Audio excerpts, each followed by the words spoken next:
हम इसमें देखेंगे पॉइंट और ये लाइन, ये जो जितना दिया हुआ है ये सब के बारे में हम पढ़ेंगे। तो पहला दिया है कि पॉइंट। तो पॉइंट क्या होता है?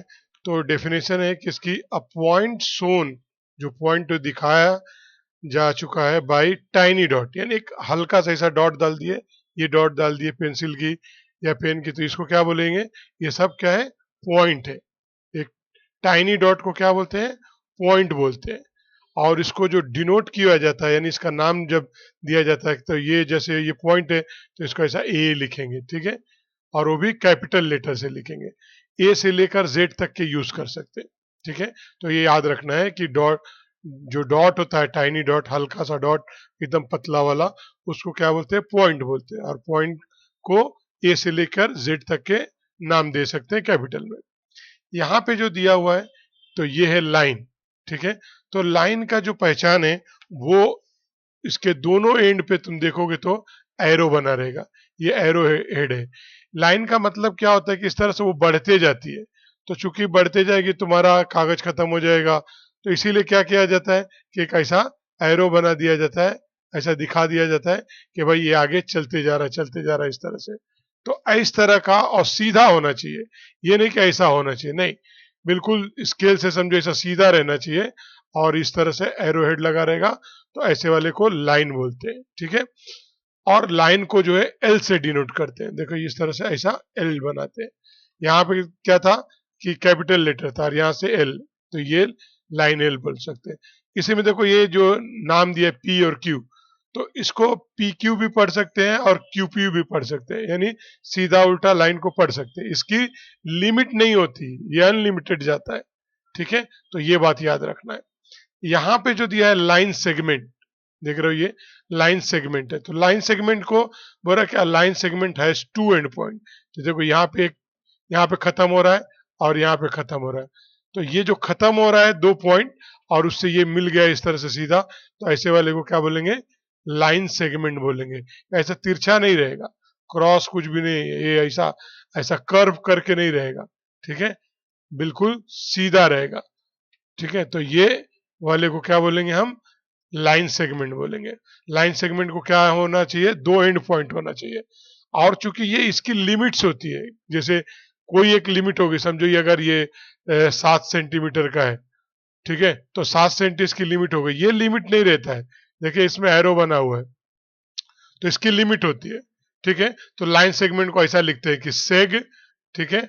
और उसका जो भी नाम रहेगा सेग ए बी, ठीक है? इस तरह से लिखते हैं। तो ये हमारा लाइन सेगमेंट है। अब आगे जो दिया है रे, यहाँ पे देखो रे दिया है। तो रे में क्या होता है? जहां से समझो एक टॉर्च है, तुमने यहाँ जलाए हो, तो टॉर्च जलाई या लेजर लाइट जलाए हो, तो जब जलाओगे तो रोशनी आगे जाएगी। तो जब वो जो सीधे जा रही ना ये ऐसा, तो चलते चली जाएगी, इसके लिए एरो बना दिया गया। और यहां से क्या हुआ? शुरू हुआ है। या अगर सूरज की रोशनी ऐसा जा रही है जिस जिस डायरेक्शन में, या बल्ब है, तो उसमें से रे निकलती है। तो ये जो रे निकल रही है सीधा जाएगी वो, तो जहां से निकला उसको बोलते हैं ओरिजिन, और जो आगे की तरफ बढ़ते जा रहा वो एरो लगा दिए। तो इसीलिए इसको यहां से पी क्यू पढ़ते हैं, रे पी क्यू।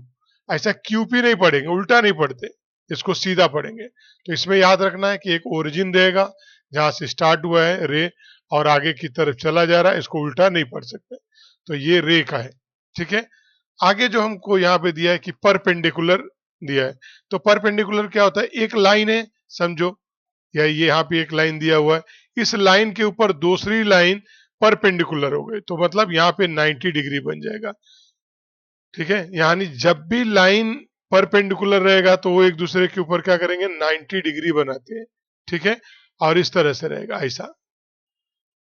और अगर किसी लाइन के ऊपर बोला कि ये लाइन ने परपेंडिकुलर बाइसेक्ट कर दिया, बाइसेक्ट बोल दिया, तो बाइसेक्ट जिस पे हुआ रहेगा ना, तो वो समझो, अगर ये ऐसा समझो कि ये 7 का था, तो ये 3.5 का इधर हो जाएगा 3.5 का, और इधर 3.5 का हो जाएगा। यानी जिस लाइन पे बाइसेक्ट हो गया है, जो लाइन बाइसेक्ट हुई है, वो आधा भी हो जाएगा और प्लस क्या रहेगा? 90 डिग्री भी बनाए रहेगा, ठीक है? तो ये लाइन बाइसेक्ट का हो गया, यानी एक लाइन बाइसेक्ट हुआ, ठीक है? तो ये लाइन बाइसेक्टर का हो गया, ठीक है। उसको बोलते हैं परपेंडिकुलर। परपेंडिकुलर का 90 डिग्री बनाएगा चारों तरफ, इधर पे इधर पे इधर पे इधर पे, सब जगह बने, यहाँ भी 90, यहाँ भी 90, तो ये कितना हो गया 180। इधर पे भी 90 हो गया, इधर पे भी 90 हो गया, तो देखो घूम के पूरा आ जाएगा, 360 हो जाएगा। अब यहाँ पे दिया कुलिनियर। तो कुलिनियर किसको बोलते हैं? 3 पॉइंट हो ऐसा, 1 2 3, अगर तुमने स्केल रखा और सीधा मिलाया और ऐसा सीधे लाइन पे हो गया, तो ऐसे 3 पॉइंट हो या 3 से ज्यादा भी हो, अगर सीधी लाइन पे आते हो तो वो सारे पॉइंट क्या है? कोलिनियर पॉइंट, ठीक है। देखो यहाँ पे ए बी सी 3 पॉइंट है और तीनों सीधे हैं, तो ये तीनों पॉइंट को क्या बोलेंगे? Collinear point. लेकिन देखो ए डी और ई है, तो ये क्या है? सीधे नहीं है ना, स्केल पे अगर तुम रखोगे तो ये ए डी सीधी लाइन पे नहीं आ रहे, तो इसीलिए क्या हो जाएगा? ए डी क्या हो जाएगा? ये नन कुलिनियर पॉइंट बोलेंगे, ठीक है। तो यहाँ पे कुलिनियर और नन कुलिनियर दोनों बता दिए, ठीक है। अब यहाँ पे लीनियर एंगल्स बोलते हैं। तो लीनियर एंगल्स क्या होता है कि वो जो यहाँ पे दिया हुआ है कि लीनियर पेयर का एंगल है, तो समझो एक लाइन है सीधा, तो ये लाइन जो सीधी लाइन रहती है, हमको मालूम है कि सीधी लाइन 180 डिग्री का होता है, ठीक है। तो ये लाइन इस एक ही लाइन के ऊपर, तुम देखो यहाँ पे एक एंगल है और इधर पे भी एंगल है, तो एंगल ए और एंगल बी, ये दोनों ए और बी दोनों को जोड़ करके कितना हो गया? 180 डिग्री, ठीक है।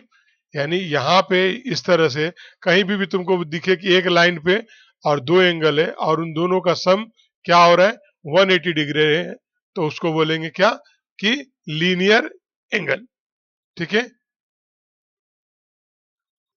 तो लीनियर पेयर एंगल क्या रहता है? 180 डिग्री का होता है। 180 डिग्री का कोई भी चीज रहेगा ना, तो उसको देखो यहाँ पे हम आगे जो दिया हुआ है कि कंप्लीमेंट्री और ये सप्लीमेंट्री, ठीक है।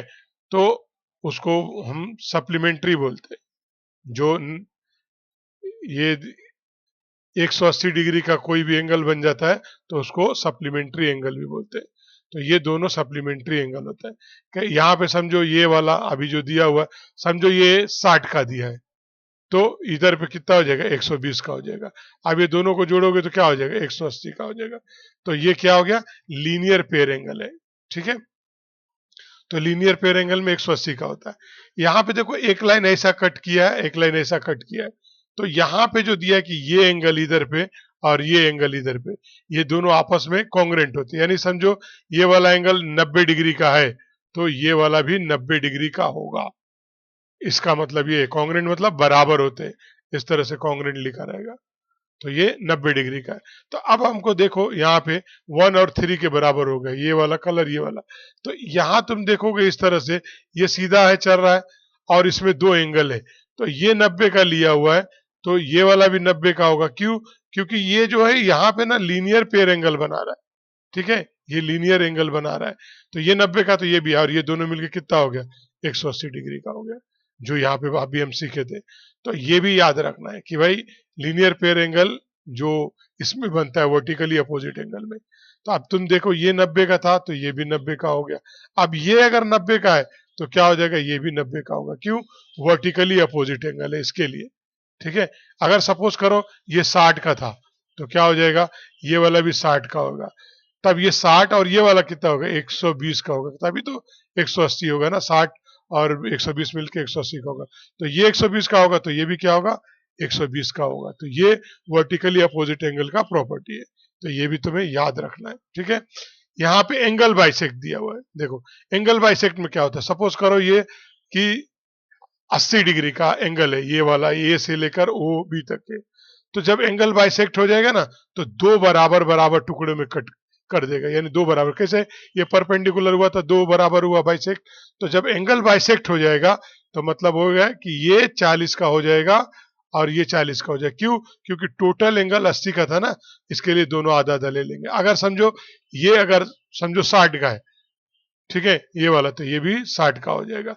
और अगर ये पूरा 60 का था तो ये क्या हो जाएगा? 30 का होगा, और ये भी 30 का हो जाएगा। तो ये इसको बोलते हैं एंगल बाइसेक्ट करना, ठीक है। तो ये एंगल बाइसेक्ट का मतलब होता है। अभी ये देखो सप्लीमेंट्री एंगल, कहीं पे भी तुमको दिखा दो एंगल और वो दोनों का सम 180 है, तो क्या हो जाए? उसको बोलेंगे सप्लीमेंट्री एंगल। समझो एक एंगल ऐसा है और एक एंगल ऐसा है, ये और ये दोनों 180 के बन गए, तो क्या बोलोगे? ये सप्लीमेंट्री एंगल हो गया। जैसे यहाँ रेक्टेंगल में होता है, इधर 90 का, इधर 90 का, तो ये दोनों मिलके क्या हो गया, सप्लीमेंट्री एंगल हो गया। इसी तरह से समझो ये लाइन है, इस लाइन में और यहाँ पे दोनों का 180 है, तो ये भी क्या हो जाएगा, सप्लीमेंट्री एंगल। यानी कहने का मतलब है जब भी दो एंगल का सम 180 डिग्री का होगा तो उसको क्या बोलोगे, सप्लीमेंट्री एंगल। और जब भी तुमको ऐसा एंगल मिले जो 90 डिग्री का, तो उसको क्या बोलोगे, कंप्लीमेंट्री एंगल। ये याद रखना है, ठीक है। अब इसके बाद दिया कि एडजेसेंट एंगल किसको बोलेंगे, तो इसमें दिया कि एडजेसेंट एंगल में जो है दो एंगल रहेगा, ठीक है, दो एंगल रहेगा, तो उसमें जो दिया रहेगा एंगल में, उसमें तुम देखोगे कि वर्टेक्स जो है वो एक कॉमन यूज करेगा और एक कॉमन आर्म यूज करेगा। लेकिन उनका जो ये अंदरूनी वाला हिस्सा है, ठीक है, ये एंगल का अंदरूनी वाला हिस्सा है, दोनों एंगलों का सेपरेट होगा। यानी देखो ये एंगल है तो इसका इतना ये जगह है, इस जगह में ये अपना रह रहा है, और ये एंगल है तो इसका ये इसका जगह है, ये अपना रह रहा है। तो यहाँ पे जब एडजेसेंट एंगल रहेगा तो दो चीज के साथ साथ तीसरा चीज क्या था कि सेपरेट इंटीरियर होगा। यानी उनका जो एरिया होगा, ये वाला एरिया और ये वाला एरिया एक दूसरे के अंदर नहीं होगा। यानी समझो यहाँ पे एक एंगल है, ये वाला एक एंगल है, ठीक है, और एक दूसरा एंगल मैंने लिया ये वाला, देखें, तो ये वाला एंगल जो है ना, इस वाले एंगल के अंदर घुस गया, तो इंटीरियर एंगल में क्या हो गया, सेपरेट एरिया नहीं हुआ। इसके लिए तुम क्या बोल सकते कि ये एक दूसरे के एडजेसेंट नहीं है। क्यों नहीं है, क्योंकि इन्होंने वर्टेक्स तो सेम लिया, ठीक है, लेकिन जो इंटीरियर एरिया है वो शेयर कर लिया। तो इंटीरियर एरिया देखो यहाँ पे अलग है, यहाँ पे भी अलग है, और यहाँ पे वर्टेक्स जो है सेम यूज के, और एक जो लाइन है उनमें कॉमन है, ठीक है। तो इसके लिए क्या हो गया, एडजेसेंट एंगल हो गया। तो एडजेसेंट एंगल में क्या होता है कि जो वर्टेक्स होता है वो कॉमन होता है और एक आर्म कॉमन होता है, लेकिन जो उसका इंटीरियर है वो सेपरेट होता है, तो उसको बोलते हैं एडजेसेंट एंगल, ठीक है। तो ये तुम्हें सब याद रखना है।